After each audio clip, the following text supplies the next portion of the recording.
मित्रांनो, काल Eden गार्डन्सवर cricket नव्हतं, तर ते भारतीय जिद्दीचं एक प्रदर्शन होतं. संजू सॅमसन आणि जसप्रीत बुमराह या दोघांच्या खांद्यावर बसून टीम इंडिया आता थेट सेमीफायनल मध्ये पोहोचली आहे. 196 रनांचं मोठं लक्ष, पण संजू समोर असताना काहीच अशक्य नव्हतं. हा विजय खरंच खास होता.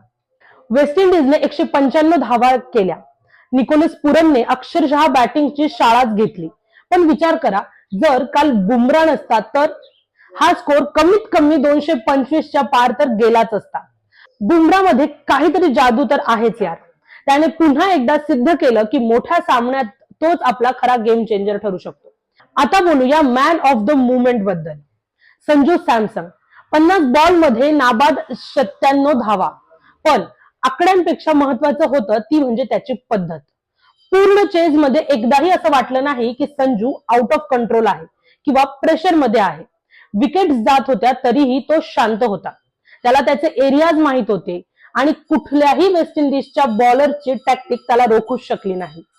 10 वर्षांची प्रतीक्षा आणि टीकाकारांना दिलेलं हे एक सडेतोड उत्तर होतं. संजूचे शतक 3 धावांनी हुकलं, पण त्याने मॅच जी आहे ती जिंकून दिली, हे जास्त महत्वाचं आहे. सगळ्यात भारी गोष्ट काय माहितीये, इंडियन टीमचं इंजिन आता गरम व्हायला लागलंय. आपण अजूनही आपला परफेक्ट गेम जरी खेळलेलो नसलो, पण तरीही आपण त्याच्या खूप जास्त जवळ आहोत. ऑस्ट्रेलियाने 2023 मध्ये काय केलं होतं आठवतंय? सुरुवातीला ते चांगले खेळले नव्हते, पण योग्य वेळी पीक केलं आणि वर्ल्ड कप त्यांनी घरी नेला. आपली टीम सुद्धा आता अगदी योग्य वेळी फॉर्म मध्ये आली आहे. जे मागे झाले ते विसरून जा आणि आता फक्त सेमीफायनलवर लक्ष त्यांनी देणं गरजेचं आहे.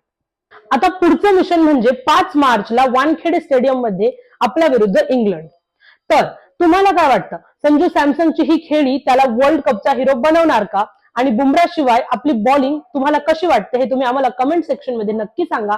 आणि व्हिडिओ आवडला असेल तर लाईक करा आणि क्रिकेटच्या अशाच अनालिसिससाठी चॅनलला सबस्क्राईब करायला विसरू नका. जय हिंद.